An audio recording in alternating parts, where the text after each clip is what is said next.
Welcome to the Prop Line. Andy, Jim, and Corbin from Winning in the Shadows going to be breaking down these games, talking about props and parlays for NFL Week 7. No time to waste. Let's get right into it. We're going to start with the Rams and the Jags. Corbin, coming to you first. Anything you like in this London game? Is it London game? It's overseas. Yes, it is in London. So the big news is obviously Puka Nacua is out, so he will not be playing, which is going to lead me on to my first play, which is Jim's boy of Kyron Williams. But I am not taking his rushing, and I will be taking his receiving at 14.5 yards. I think this is a bargain, quite honestly. Over in 4 of his last 5, and the one he didn't, he landed on 14, so half a yard short. I think this is an absolute steal in this kind of game. I could see it being quite tight, but also quite high scoring, potentially, between both these teams. I don't see a world in which the Rams are up, particularly. I think at worst it will be close. And such a low total, he can literally get this in 1, maybe 2 catches.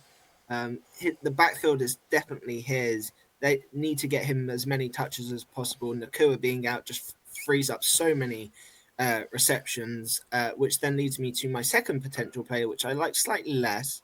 Tutu Atwell over his receiving or his longest. Again, not sure which way is the best way to go because he's not getting that many receptions. And when he does, it is 1 or 2 longer ones. So he's had 88 and 72 the last 2 weeks, which again just clears. He's cleared the longest with both of those basically, and he is only getting 1 or 2 catches. So it's probably safer to go the longest route because otherwise you're really relying on 3 or 4 catches probably. I'm also looking at field goals. I think both teams over 1.5, although the Rams kicker has been shocking the last couple of weeks. So maybe more the Jags kicker is the safer bet of the two, but they're my 3 favorite plays in this game. So I like the under on the field goals. That guy's awful. They can't snap the ball. They can't hold the ball, and then they make up for it by not being able to kick the ball either. Yeah. I actually wonder if McVay is just like if it's 4th and 5 or less, we're going. why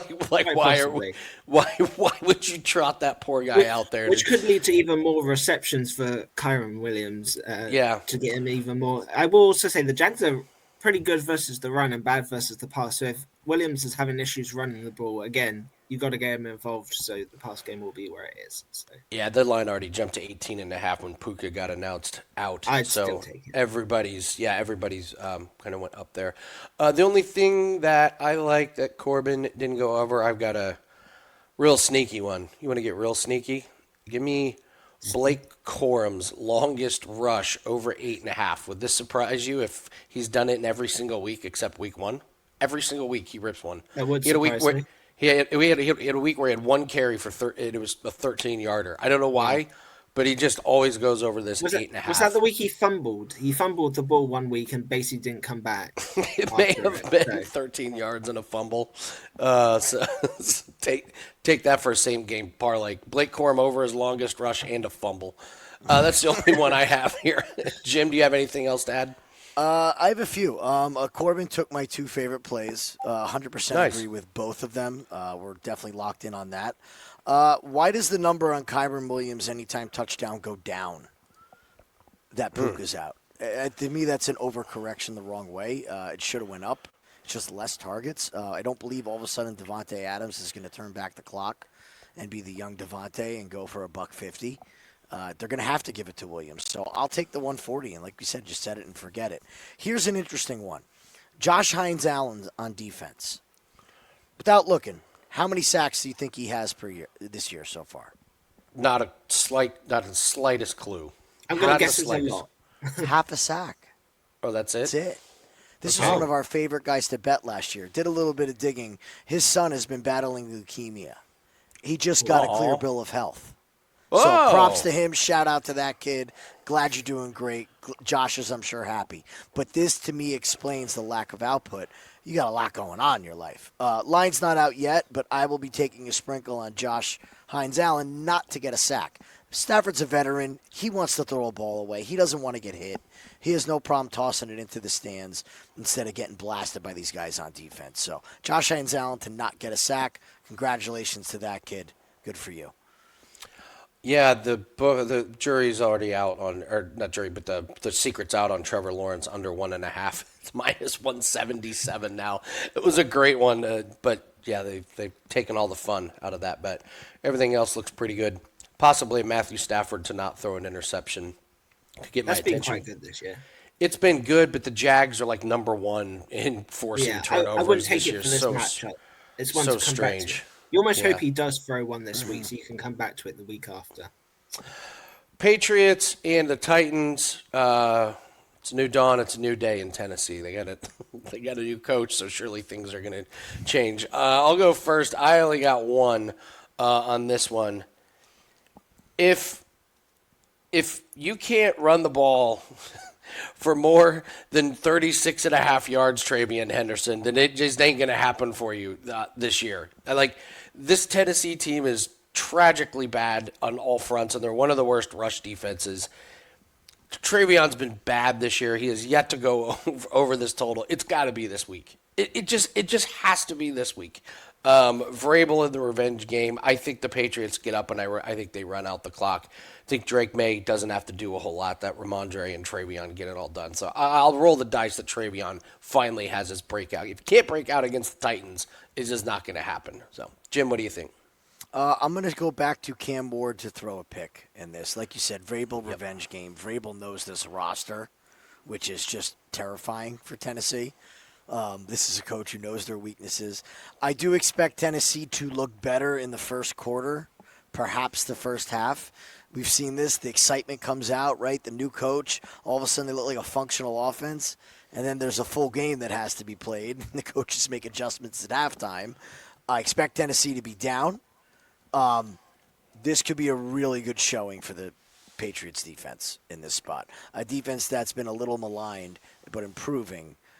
I have a feeling we're going to get that Cam Ward pick here home. Corbin, what do you think? I think I'm definitely going to be playing the Patriots money line with something. Other than that, on player props, my favorite one is on Bet365. It's the Titans under 91.5 total rushing yards, because both guys are basically listed in the 30s or 40s, aren't they? I think for the Titans. I'm not sure. One of them might scrape over, one of them might scrape under. I just feel more comfortable taking the whole team. Pats are pretty bad versus the pass and okay versus the run. So I also have the Titans obviously playing from behind, so running the ball slightly less, which leads me on to I quite like Cam Ward over 195 passing yards this week. He's gone over in 3 of the last 4 weeks into the 200s. I'm slightly worried with the injuries. I don't know if Ridley's going to be playing. He limits some of his options in that kind of wide receiver room, but I definitely like the idea of still playing quarterbacks passing over versus the Patriots, because they just don't seem to defend it quite well, and they're been playing from ahead recently. So they're the couple that I'm looking at. All right, that's your Patriots and Titans. Moving on to the Raiders and the Chiefs. Jim, coming to you first. What do you think? Do we have to really talk about... Oh, wait, Ravens and Chiefs. I'm sorry, I'm on the wrong Raiders game. and Chiefs. Yeah. Raiders and Chiefs. Well, this is a pretty simple one for me here. Geno Smith has 10 interceptions on the year. He is on pace to throw 28 interceptions. Amazing. Now, I don't think he throws 28, but this is a division game with a division rival. The guy is just careless with the football. They don't have a lot of weapons. Nobody that he can rely on dependably. I believe I saw earlier Jacoby Myers was out of practice earlier this week. I'm not sure if they confirmed he's going or not, but something to monitor as far as that goes. Yeah, Gentry's got some run. I'm taking Geno Smith to throw an interception. I don't care that it's minus 178. I will take that with the Chiefs plus 7.5. I believe that this Chiefs team is going to start to roll, getting healthier and getting back into a system. We've seen them do this before. Start the season and say, oh, what's going on? What's this? What's that? Next thing you know, Patrick Mahomes has back-to-back 300-yard passing games. Xavier Worthy's looks like a monster. Rice comes back. Kelsey looking like he's really starting to pick up the volume a little bit. He's not wearing down as much because of the lack of usage. So I will take Geno to throw a pick. It could be in garbage time. It could be in the first drive. And honestly, if he throws one on the first drive, I will bet it live for him to throw a second one because that's a lot of time he's going to have to be passing to make up points. It's really bad when under passing touchdowns your average is 1.2, and then under interceptions your average is 1.7. Never a good thing when you're averaging more interceptions than you are touchdown passes. Corbin, what props do you like? I have 2 circled, and I just want to say, of course, Genty went under his receiving last week after I didn't play it, but I can't play it this week just because I do expect them to be down, so he might get a few targets in the passing game. Rice over his receiving. I love players coming from injuries or absence or whatever it is. I would love I don't know if they have it yet, like a first quarter receiving line for Rice. Actually, I think I just saw it. If you go Here it up. is, 14 and a half. I love that because That's I think low. they're going to fire to him very early on. Like I think they're going to make a statement going to him 1 or 2 times at least on the opening drive, and we know Rice is. When you have this kind of, it's not like an injury that comes back. Like he's going to be so eager to play. He's going to be fresher than everyone else on the field. Like he's going to be ready for this. I love that over 14.5 first quarter. Also looking at Trey Tucker over 42.5. 4 of the last 6 he's gone over, but again, it kind of feels like he needs the longest reception to get there. There is no line for the longest I saw, only the 42.5 normal receiving. So I was going to wait and see what number comes out for that. But again, the Chiefs defense, I feel like the Chiefs defense is quite hard to read at the minute. I think they're going to get better, but I'm not kind of sure which area they're better in at the minute. So they're the 2 that I'm looking at, particularly the Rice first quarter. Well, I'll tell you that Chris Jones showed a pulse last week. So the defensive line is starting to get a little bit better. Karlaftis is still a pass rushing monster, and they got some good young guys. I think that pass rush could improve. Yeah. I mean, it's terrifying. I don't know why I would even consider doing this, but is Isaiah Pacheco back? 12 carries for 51 yards against the Detroit Lions? I'm not buying it. It's the Raiders. Just saying. I know. I mean, it's terrifying. You're not betting it with your own money, but he did get 12 carries, and they got his attempts are at 11.5. That's his highest of the season, I think, outside of week 1 that the books have put it at. So the books tend to think that he might be getting the majority, but again, I'm probably not betting that with my own money. Moving on to the Saints and the Bears. Corbin? Let me just so I'm gonna go back to my boy Miller. He went under last week, but I really like his over 30.5 rushing this week. Bears 8th best versus the pass and 8th worst versus the run. Kind of tells me where they should be targeting pretty quickly, and it's the run game. I love him to have 20 plus rushing as a parlay piece, which is going to lead me on to what I would parlay it with in Swift to have 2+ receptions. Every single game, he gets at least 2 receptions. You put those 2 together, for some reason, the alt receptions line isn't out on some books at the minute, but you put those 2 together and you get a workable play, and you get Miller, who's had 27, 65, 41, and 21 the last 4 weeks. So you basically get 2 plays that have cashed every single week for like the last month. So, yeah, I love that play together. I will say I am off the Brandon Cooks train.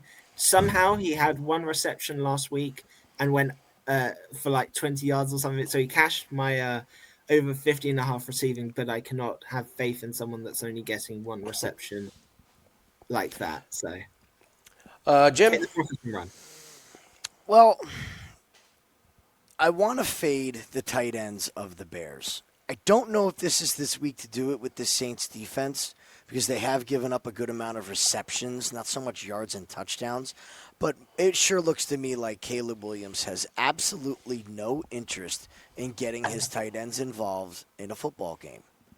They run wide open, and it's just Rome Odunze and DJ Moore and DeAndre Swift. There's no desire to get these guys involved. Last week's stat line, Cole Kmet 0 for 0. Colston Loveland 1 for 11. It's not a good stat line. So I'm itching to fade these tight ends. I won't do it this week. Just something to think about in the future. Look, Roma Dunze anytime touchdown. It's minus 115. Oh, you beat me to This it. is the guy that he looks for. It's been proven. DJ Moore, I don't want to say he's being wasted because, they're scoring touchdowns, but, this is Williams' boy. It's not Moore. So almost even money on Rome. I'll take that. I'll take a sprinkle on that. I agree completely. I love that one. I think the books are sleeping on how good Caleb is going to be able to perform against the Saints defense. Not only will I take Caleb Williams to throw 2 touchdowns, this 3 touchdowns at 3-1 is looking mighty juicy. Saints have allowed 14 passing touchdowns. Every single quarterback has thrown at least 2, and I was pretty surprised that I can get 3-1. The fact is Caleb has only thrown 1 each of the last 2 weeks, but this is the Saints defense. This is a completely different animal. So if he's going to throw 2 or 3, then it goes perfect with Roma Dunze to have at least one of them. So that would be how I would be looking to attack it. Moving on to Eagles and the Vikings. Jim, what do we do with this Eagles team or the Vikings? We're recording this Friday, and they have announced Carson Wentz is going to be the starter. I don't know if that affects anything.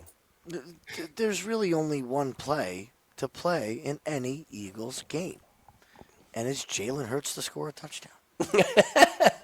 That's it. Yeah.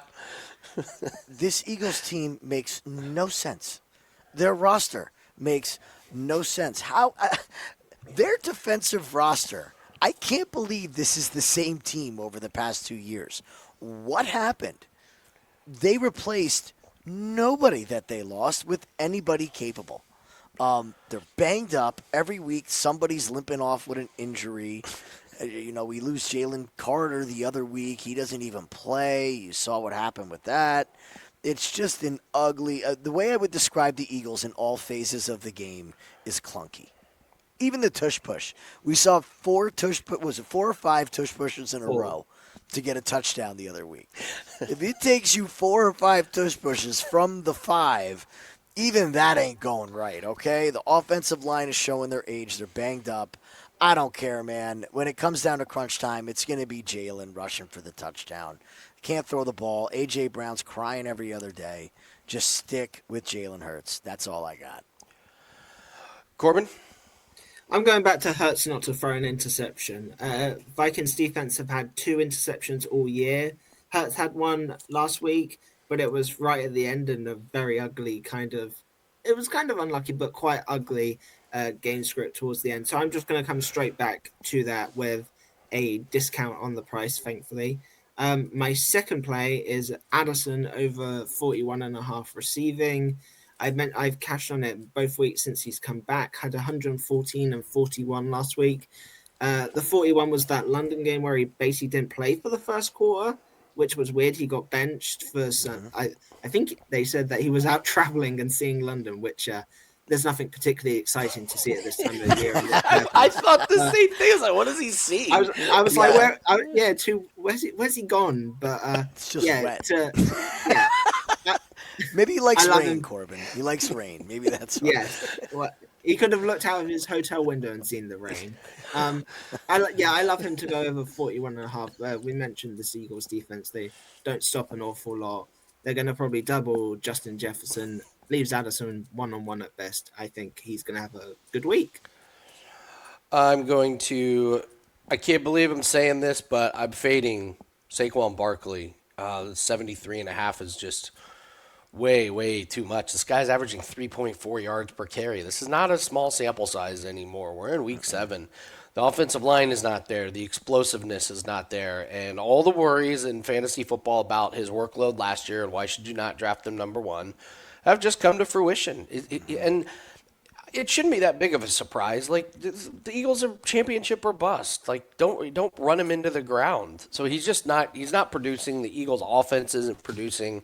So until Saquon looks like he has that explosiveness, which unless they rest him for a few games, I just don't think he's going to have that explosiveness. So, I mean, you see it right here. He's averaging 54.2 per game. Vikings aren't great against the run, but they're not they're not terrible. And until this offensive line shows it can block properly, I'm a fade Saquon Barkley. So, all right, move on to the Panthers and your Jets here, Jim. I actually like a lot of props in this game. Believe it or not, I think this is a prop-heavy game. I'll let you start. I agree. I agree. Yeah. I'm trying to stick to what I know here, and it's this team and how bad they are. So we're just going to keep rolling with that and keep going. Absolute dumpster fire of a game last week. Train wreck. If you listen to New York media, they want everybody gone. They want the owner gone. They want the stadium torn down to the ground and start fresh. They want Joe Namath dead to break the curse. Everything. The sky is falling in New York. I think that's going to dictate some changes in the play calling and dictate some changes in the coaching. No Garrett Wilson is the big headline here. We saw Josh Reynolds get a little bit of run last week, but no Garrett Wilson really is going to hamstring this defense. Now, they barely threw to him anyway when he was out there healthy till the fourth quarter, so I don't know how much it changes.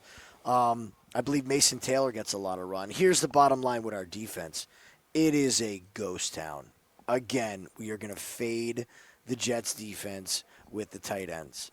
Jets, top 3 in inefficiency against tight ends. So we can look at Tommy Tremble.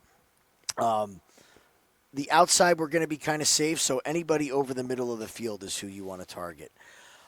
Can we do anything offensively with the New York Jets after that showing? Is that a unicorn? Negative 10 yards passing, net yards? Or are we going to see a disaster? I agree with you on the Justin Fields no interception, but I worry that with that inept of a performance, that he's going to let the ball go. And letting the ball go gets me off the no interception at this point, especially without your number 1 wide receiver. So going into this, I'd look at the Panthers team total as well. We can't stop a nosebleed. If you can get that thing in the 20s, even if you have to parlay it, you're just going to stay with it and stay on it. So other than that, this is a game you watch live, and you can absolutely drop the hammer on props live. You're going to know exactly what the Jets are going to do, and it's not going to change for 3 more quarters. You'll know exactly what the script is. Corbin? I want nothing to do with this game other than the Panthers plus 7.5. Okay. All right. I don't like any props on it. I don't want anything that relies on me trusting Justin Fields to do anything correctly. Okay. I don't want anything. I will. Corbin, this is like Big Brother. Like I can say it. I'm the fan. You say it. It kind of hurts. I'm just I'm sorry. It kind of hurts. I have bet Garrett Wilson receptions or receiving, and I sit there sweating for 3 quarters of him throwing it out of bounds, sack, 3 and out, punt, and it's like, well, it's painful. I can't do it to myself. I refuse to bet on any Jets game going forward. Give me Brees Hall over 16.5 rush attempts. They're going to have to try and do something. Mm-hmm. This is not a great rush defense for Carolina. This is just Brees Hall running the ball as many times as he can for 3 yards a pop. Sorry, Jim. I also, listen, I know Rico Dowdle has looked good. Chuba Hubbard, this line's too low, 34.5. He had a calf injury, so if he's back, that means he's 100% good to go. They did not need to bring him back unless he was healthy. And this was his backfield, and I believe they signed him. Didn't they give him a decent contract? Mm-hmm. So this situation's going to get messy between the two of them. Oh, I don't think it's messy. They paid him. They're going to give him the ball. And by the way, Rico Dowdle did it against 2 horrific rush defenses. I watched Rico Dowdle last year with Dallas. When he plays a defense with a pulse, he's not that good. Chuba Hubbard is a legit running back. I heard. Well, Rico Dowdle may take his job. No, you didn't. Chuba Hubbard, you paid him. He's going to get the ball if he's healthy. This 34.5 is way too low. I'm going to start Chuba Hubbard in fantasy leagues. I think he could be a DFS darling. Maybe it's a split, but to have Dowdle at 61.5 and Hubbard at 34.5 is ridiculous unless the coaches come out and say Hubbard's on a snap count and he's not getting more than 6 carries or something. But until further notice, I will happily get a discount on Hubbard props. So. All right, There's actually one more play I forgot to mention. I actually thought Corbin was going to take it, so I didn't put it on my card. Is Jets over 1.5 field goals. Oh, It's that the is brilliant. right. Yes. Yeah, I thought you were That's going to so jump on good. that one. Yes. They will get a penalty. They will Yes. get 100%. there will be a sack. They have to kick field goals. It's not if they want to; they have to kick field goals because you Yeah. can't go for it on 4th and 18. Didn't he kick like 3 or 4 last week? Yeah, And he was like, 4 for 4. It's the only I way. think. It's the only way Jets score is like a Yeah, field Nick goal. Folk is our best weapon this year. So Yeah. just set it and forget it. I think you play it every That's a week. great one. I completely forgot. Oh boy, we go from the Panthers at the Jets to the Dolphins at the Browns. This is like going from shit to shit. So let's talk about Dolphins and Browns real quick. The NFL Week 7 props pack is up. Cashed our first one of the week on Thursday. You get all plays for Sunday and Monday included. Bumps us up to about 56% on props this year. Goal is about 58, 59%. So went 4-4 last week. Really wanted that 5-3 to continue the streak of winning weeks. But we're on a 13-6 run. You get all of them. I believe there's 5 or 6 of them in there as of now. Just waiting on a few more things on injuries and weather. We'll talk about weather in the next one. But we have that. We also have our 5% UFC best bet that is up for Saturday. And if you're watching this on Friday, we have a 4% cricket best bet that goes off basically in the middle of the night for us. Basically in the middle of the night tonight. So, all right, let us talk about Dolphins and Browns.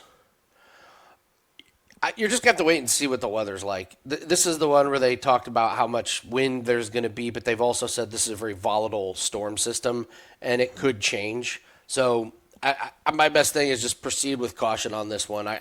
If you've locked in bets, you're just leaving them. But if you were going to, I would wait until Sunday morning to play anything at all. The Quinshon Judkins, like full disclosure, we gave out Judkins at 85 and a half rushing yards, and then I got messages like it's 95 and a half. Well, they bumped it up 10 yards after this weather report.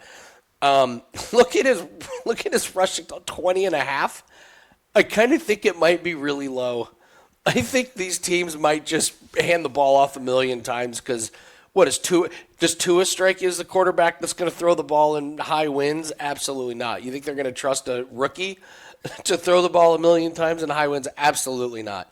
I like A-Chain and Judkins over their rushing totals. Other than that, wait until Sunday morning. Corbin, what about you? I am going to go against you. I'm going to go HN under his rushing yards. Browns okay. have the 4th best pass defense. I'm unconvinced on the Dolphins' run game. I'm unconvinced on HN full stop. 4 of 6 games he's gone under this. Unless he hits like a long one, like I'm talking like a 20 or 30 yard run, I don't see him going over this total. And I think the Browns defense is good enough to stop him. I do like the Judkins, but I can't take a total in the 90s. So I like his longest rush to be over 18 and a half. 3 of 5 games he's gone over. You mentioned the weather. The Dolphins are the worst versus the run. Dolphins have given up a rush over this total in 5 of 6 games. Again, if they hand the ball off 20 times, I like my chances that at least one of them goes for 20 plus, quite honestly. And then my favorite play maybe of the entire week actually is the Gabriel not to throw an interception. I mentioned it last week. I completely forgot who the Dolphins played last week, but they've had 1 interception all year. They didn't get one last week, so that would have cashed. We expect them both to run the ball. Whether Gabriel doesn't throw deep, I don't think he went over his longest pass that I mentioned last week. That's another one you could probably take his longest pass under and him not to throw an interception. So, All right. Jim, do you like anything? So if this weather does come in, I have a game script here in my head of how this game is going to go. Now, we still have to watch it and wait, which is why I haven't bet any of these just yet. But there's going to be some passes. You cannot have a stat line where a quarterback is 1 for 3. Okay? They're going to try to throw the ball. So in these conditions, who do you target? Does either team have a big-bodied outside wide receiver? Well, first of all, I don't think you throw it to the outside. All the volume should go towards the tight ends over the middle of the field, quick dump-offs. So I'm eyeing Harold Fann's number I'm eyeing Darren Waller's number. I think you could actually take these guys under their receptions and over their yards. It's a sneaky play. If the run game is working, what do you have available? You have available play action.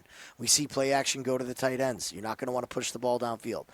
Here's my sneakiest prop in this game, and maybe I'm overthinking myself, but there's no statistics to support this whatsoever. If this weather is super bad, Dylan Gabriel 4.5 rush yards. Interesting. One read option. Like, Have you ran at the some ball point, at all? you got to do something. He's got one rush for 5 yards. He's not a runner. He's not. Yeah. But if they can't throw the ball and they're keying in on the run, we just saw Joe Flacco run a read I was just option getting ready to play say, for 15 yards. After watching Joe Flacco on the naked Anything can bootleg, happen. anything's possible. Look, Gabriel is not a runner, but he is a young athletic quarterback. So if they end up getting down by the goal line, they're on the 6, would you be shocked to see it? 4.5 yards. The only thing is, if the Browns win, maybe you get a kneel down where it ends up biting you. Oh, that'd be brutal. Just food for thought. But, watch that 115-yard read option go, and you're like, easy cash, easy cash. Moving on from the Browns and the Dolphins to the Colts and the Chargers. Game I'm most excited to watch. Love both these teams. Although it's kind of tough from a props perspective. Jim, I'll come to you first. Anything you like in this game? I like Tyler Warren. That's who I like. Yeah. You got to just keep liking him. I called it last week, called it the week before. They got to start getting this guy in the end zone, and he just keeps getting in the end zone now. We're on a bit of a streak here. It's very clear to me that they're going to keep running this package. Now, against this Chargers defense, this Chargers healthy defense, I'd be a little concerned. But the loss of Khalil Mack and the trade of He's going to play. Bosa, he is playing. They just said, yeah, he's going to play, and so is Joe Alt, believe it or not. Oh, so that takes me completely out of. I mean, I was figuring just that Warren be able to do whatever he wants. Jones is going to have time. We'll see how healthy Mack is once the game starts, but I think you still go to it. You set it and forget it. Plus 150, Tyler Warren, anytime touchdown, and just roll with that. Other than that, I will be staring very closely at Mr. Keenan Allen in this situation. I know Joe Alt is playing. I know we have these other receivers. But I can't get away from the fact that it's crunch time right now for the Chargers, and I see Justin Herbert going after his guy that he trusts, and that is Keenan Allen. So you've said it before, this Colts secondary playing well might be a little suspect, and I tend to agree with you. Corbin? I like Jonathan Taylor to have an anytime touchdown to the shock of nobody. Chargers 7th best Bold. versus the pass. I think it's going to be a Taylor running day completely. I love him to have a touchdown. I think Warren might have. I'm a huge fan of him. I've bet him most weeks, but I'm not going to take him this week just because I think this is a really tough matchup. And tight ends versus the Chargers have had very limited success this year. Vidal over 13.5 rush attempts has my attention. He had 18 last week, so I feel like that's firmly put him in control of the backfield. Not that there's much competition going on there. Colts are middle of the pack in both kind of pass and defense. Some of those stats are obviously inflated from the kind of opposition that they've had and how many games they've been way out ahead. But we know the Chargers love to run. Last year, both running backs were having into the double digits for rush attempts. I think he's going to have 15-plus rush attempts. It might be something I look to ladder up. I really like the over 13.5. So, I was listening to a fantasy football podcast, and they were breaking down. It was very boring, but it was very informative. They were breaking down the Chargers. While they have good numbers against wide receivers, they do not have great numbers against the number one. So you can look at Michael Pittman. And the books are telling you a little bit of a story on this one that they like the over here because you go look at Michael Pittman's game log. He only had 20 yards, 39, and 41 the last few games. He's only gone over this twice this year. This is the books putting out a number that kind of says to me that they know that Pittman is going to be able to have some success. So, Corbin, you always like players coming back from injury. Quentin Johnston at 60.5.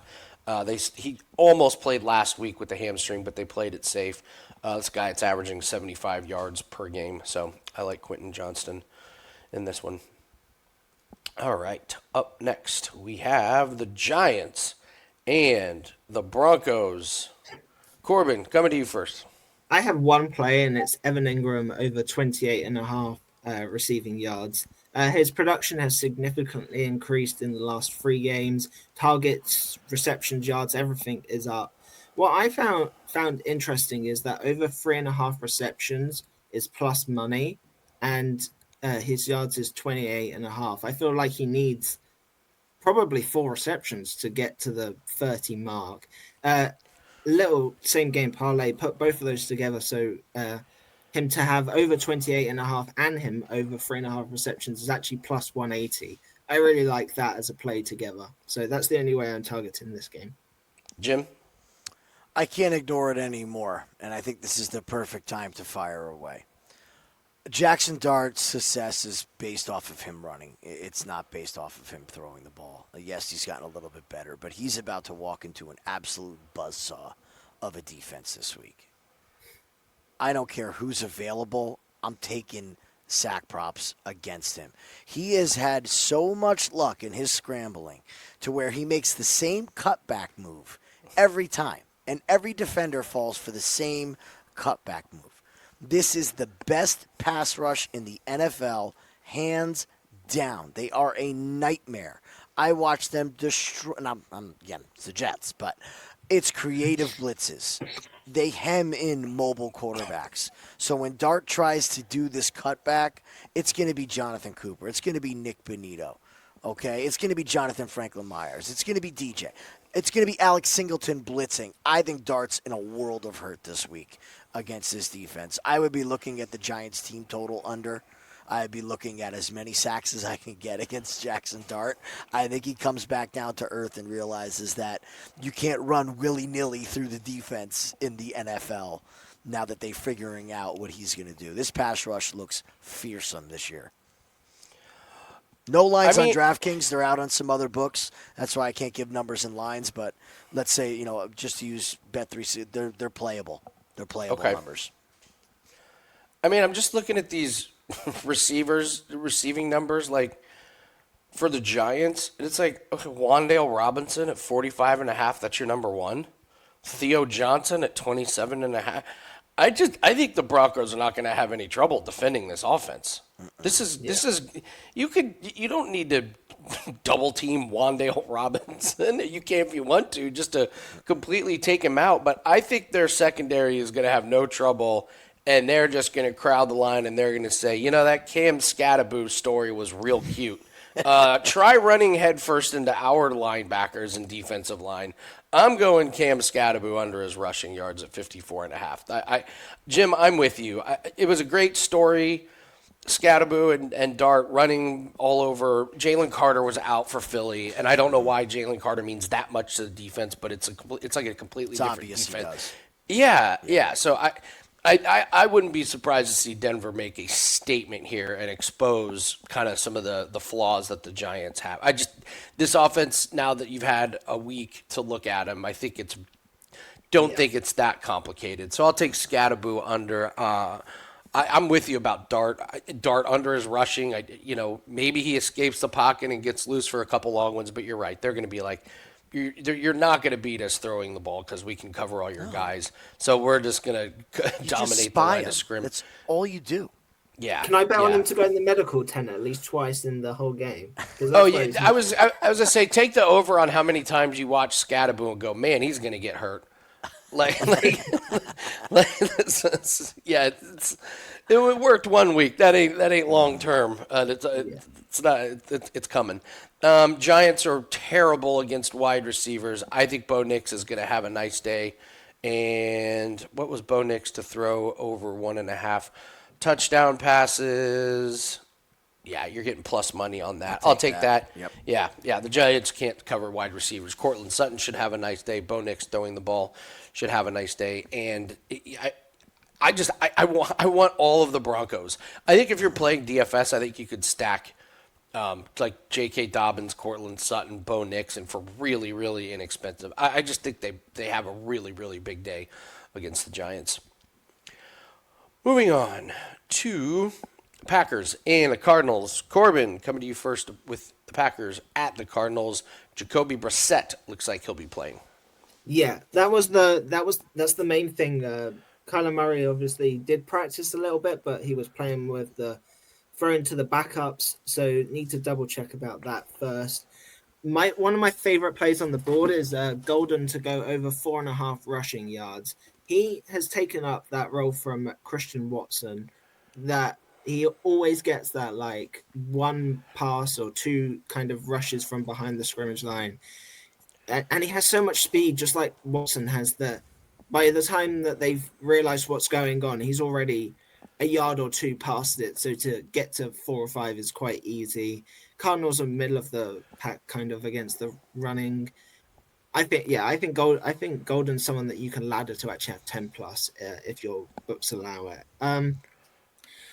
Debating Jordan Love not to throw an interception again, but it's getting real hard considering the 2 that he has thrown have been absolutely so unnecessary and so idiotic that I almost can't bring myself to do it. But again, it would not surprise me if we now go on a run with 4, 5, 6 games with no interception, and then you get tempted to come back to it and he does something stupid again. So debating that one. And then again, team total rushing for the Cardinals is 93.5 rushing yards for their whole team. Packers currently have the best rush defense, a statement I never thought I would make last year. Seriously. They've also faced the least amount of rush attempts though in the whole league, I think. So there is kind of reasoning behind that. But again, 93.5 for a team without Kyler Murray and basically really any running back options. I think 93.5 is a staggeringly high total. So that's what I'm looking at. Jim? I'm still waiting on some props to come out. I'd be interested defensively for the Packers as far as sacks go. Rashad Gary. It's plus money. Yeah, okay. So what do you have then? 365, I would assume? Yeah. So they're putting the lines out first. They'll be out on DK soon if you don't have 365. But at plus money, Jacoby Brissett, not very mobile, little bit. But, I mean, Gary is just getting one-on-ones. All the attention goes the other way. So keep rolling with that with him. Look, when Jordan Love is right, so's Tucker Kraft. When he is utilizing Tucker Kraft, he has so much better games. When Kraft does nothing, that's when we see these moments from Jordan where we're like, man, what are you doing, dude?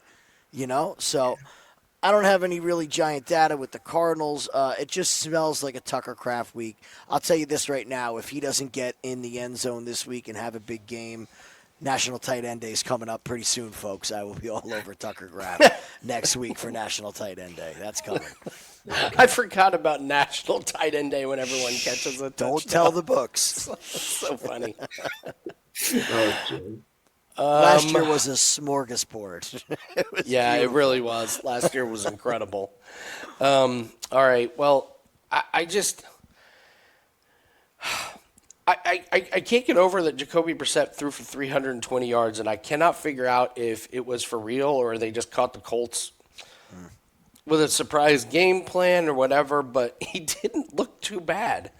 So I'm looking, he really didn't. So when those props come out, I'll be interested to see what the numbers are going to be.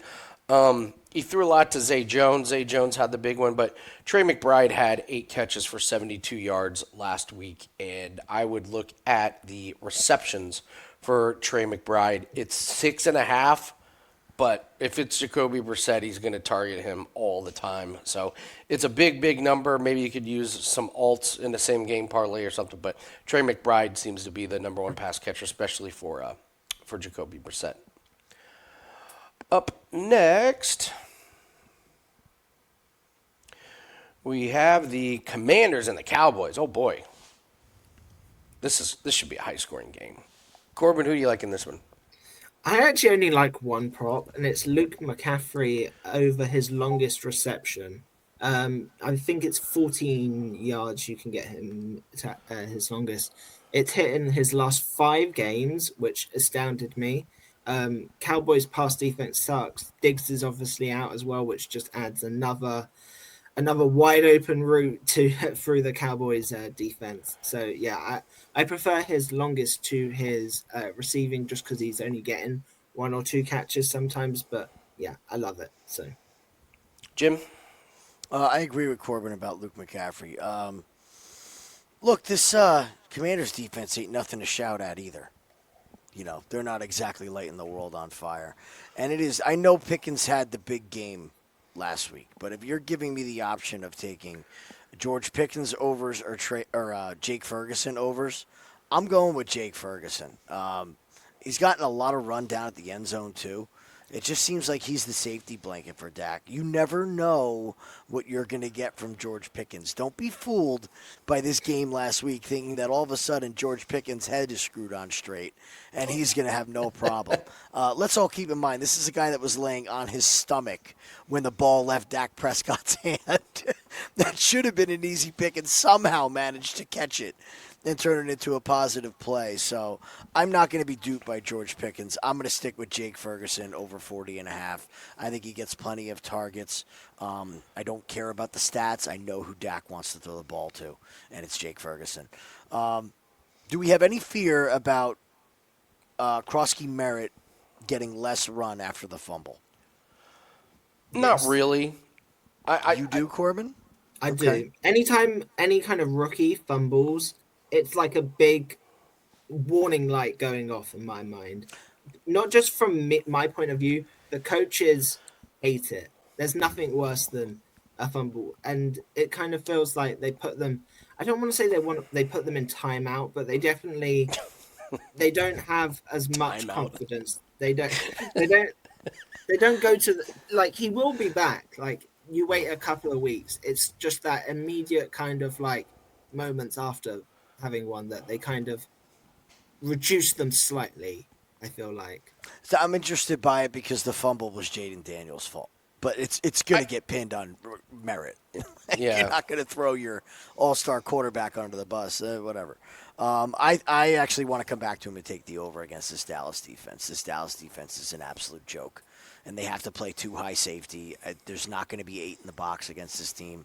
I think there's going to be plenty of options for Daniels to check to the run and put some yards up against Dallas's defense. That's all I got.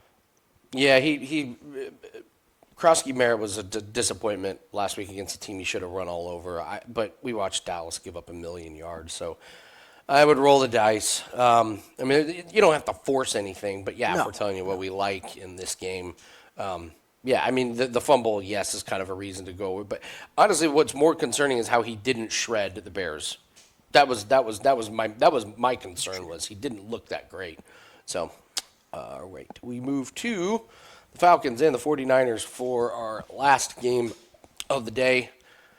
I actually really like the Falcons in this one. 49ers are so beat up. Jim, I'll go to you because you have a pretty good strong opinion on what's going to happen with this 49ers defense. What do you think? They're just in so much trouble. They've lost their best pass rusher. Now they've lost their quarterback on defense in Fred Warner. I mean, you can't replace this guy. And the big elephant in the room is when they haven't had Warner over the past couple of years, they had Dre Greenlaw to step in. Who steps up for this team? They're just beat up top to bottom. I don't see how they can continue to compete. And I also don't think how they can compete against a run-heavy offense in the Falcons. Bijan could have a sneaky good day on against a once great defense in this spot here. I think the running game is live. Let's look at Algier alts as well, because to me, you attack them through the ground. Just pound the ball. Also over the middle, Kyle Pitts. Warner is the best coverage linebacker in the game, and he is out. So that whole secondary has to readjust. Whoever's going over the middle for the Falcons should have a really, really solid day against them. Also, I'm going to come right back to Kyle Juszczyk. We lost on the 1.5. The most frustrating thing was he had one catch. In the fourth quarter, the quarterback threw it out of the bounds, and who caught it on the sideline? I saw that. Jack sitting there. You're like, I saw. I was like, well, he caught 2. It's just and he the wasn't. best part was he stuck it too. It was just right there, like no bobble. I'll come right back to it again. The 49ers just are lacking weapons, and you know he's going to have those design plays. So I will continue to play it at 1.5 if they're going to keep it at 1.5. Corbin? We all know where I'm going, and it's Christian McCaffrey again. I say it every single week, and I don't need to change it. He goes over every game. Like, they can't run the ball. You have to get McCaffrey involved. Like, what more do I need to say? Like, just keep Hey, don't yell at us. We've been playing it. Yeah, we're with Yes, you. Jeez, man. Don't get mad at us. We're making as much money as you are on it. We're happy, Corbin. We love it. Some other plays I'm looking at. I want a receptions line on George Kittle. Again, I love players coming back from injury. I have no line, but anything kind of 4 or 5 kind of range. It looks like they're going to give you about 50 on. Yeah, I don't want to. Yeah, it's out of receptions. 4.5. It looks like they're at. I'm more likely to take that or an alt of kind of 4. Is kind of where I was at. Bijan over his receiving, I think, could be good. It's 40.5. He's gone over this total in 3 of 5. Mentioned the injuries on the 49ers. I think he could easily go for a couple of long ones. And then kind of an interesting number that I just stumbled across. Kendrick Bourne over 19.5. So obviously it's Mac Jones at quarterback again. He's flown over this total with 2 games back-to-back 100-plus yards. Juwan Jennings is still going to be banged up, even if. Actually, sorry. I think my book just had the wrong number for a minute. It's not 19. It's going to be 44.5 receiving yards. Even still, I don't know why my book just had 19.5. But take it. You should have bet it. You should have bet it instantly. Even at 44.5, like Juwan Jennings is probably going to play, but he's very banged up still. I don't think he's like. I like players coming back from injury, but not when they're still injured like that. Obviously, Kittle's going to take some of that. Purcell potentially coming back. I don't see a drop off of that much when you have 2 guys that have got such a long connection going back multiple years. I think the books are kind of underestimating what he can do after 2 big games. So. This is going to be. We're going to learn a lot in this game with these weapons coming back. Yeah. You know, we rode Jake Tonjans, right? With Kittle back, how are they going to use him? Yeah, I would be ease Kittle back in. We're going to learn a lot in this game. So, not firing on a million props, but I think we're going to learn a lot about the 49ers going forward here. I have an interesting thing. This is not necessarily for this week, but the Falcons have won 2 games by 2 scores this year. Okay, they at Minnesota. That was the week where the Vikings were just truly awful, and then they beat the Bills by 10 points. Bijan's rushing totals in those games: 143 and 170. If you think they're going to win by margin, look at some of these prices you can get on the alt on Bijan. Like, this could be an ultimate ladder play. And I'll be honest, Jim. What if this San Francisco 49ers defense is as bad as whatever we think the lowest could be? What if they are truly that bad without their leader in there, and this just becomes the Bijan show where he's got 25 carries and 150 yards, and they're up 24-13 against and not to mention the 49ers, it's basically whoever's remotely healthy at quarterback. They have one guy who's both banged up. They're both hurt and banged up, and it kind of shows on them. So I'm tempted to sprinkle a lid on this Bijan ladder up, because if they can't stop the run, this is a Falcons team that's just going to run the ball 50 times if necessary. So we've just seen this script so many times that, you know, the inside linebacker position doesn't get the cred that it deserves. Well, remember back when the Bills had a great defense and Matt Milano went out? They were a sieve, right? Instantly bad. I'll take the Jets. The Jets defense wasn't great, but we lost our middle linebackers. Now we can't stop a tight end to save our life. Right? Yeah. It's pathetic. That position doesn't get enough cred, and I think you're onto something. This defense might be way worse than we even think it could be without. Just combine all that and give me Michael Penix to not throw an interception. 49ers have a grand total of 0 interceptions this year. They haven't forced one interception this entire year. And if this is a Falcons run-heavy team, then Penix isn't going to throw the ball that much. Could throw it into the ground. So, or it's a track meet. Who knows? Maybe both teams. But I actually kind of like this Falcons team. You're always playing with fire when you have the Falcons on the road, especially in a primetime game. But yeah, kind of terrifying. So, do you guys have anything off the top of your heads you really like for Monday Night Football? We'll break all those on Monday night, but they're not going to have very many props up. Baker's touchdowns is now like minus 170 to throw 2 of them. I feel like that's kind of gotten away from us. Corbin, you like anything on Monday, even though we don't have lines out? Yeah, Sid Brown receptions or receiving, I think he's going to cook the Bucks. I always mention it. Sid Brown at home is a different animal to away games. Great point. Great. And then I don't like the matchup, but I'm still going to play it Jackson Smith and Jigba over his longest reception. It's a horrible matchup, but I'm just going to continue to play it. Jim? Again, it just doesn't matter. You just continue to play it. It doesn't matter the matchup. Exactly. That's it. I also think you go back to Baker with the touchdowns. You have to. You go back to it again. I agree with you 100% about St. Brown. I thought he was going to be in the end zone this past week, and he didn't get there. It just makes me want to play it even more this week. Laporta as well, really showing up this season. Was a nightmare for everybody last year in fantasy. Really showing up and having a quiet, good season behind everybody. I actually really like this game for the Lions. I think the Bucks might come back down to earth in this game. It's going to take a Herculean effort to knock off the Lions at home. I mean, they might be without their top 3. I know, it's receivers. wild. Yeah. At some point, you just don't have the horses. I mean, he was throwing to guys I truly have never heard of. They had 2 guys named Johnson. I was like, who? Which one? Who is that? Yeah. Who caught the ball? Who is that? Of course, I'm sure the other losing team. Their whole receiving core to throw to Cade Otton. So I don't even want to talk about it. You guys like Cade Otton, you say it. I'm not talking about him anymore. Cade Otton? Wait, Jim likes Cade Otton? No, never. Yeah. Not been that great. So, all right, guys, that's going to do it for us. Thanks for joining us. Please hit the like button. Tell us what you agree with, disagree with in this video, and give us a prop down in the comment section. And a quick reminder, we do have our Week 7 props pack that is up. Partner up with us. Let's make some money in the props market. We also have our 5% UFC play that goes off on Saturday.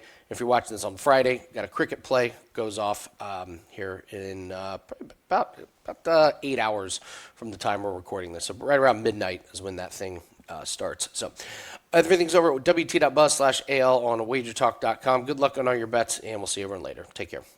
Good luck.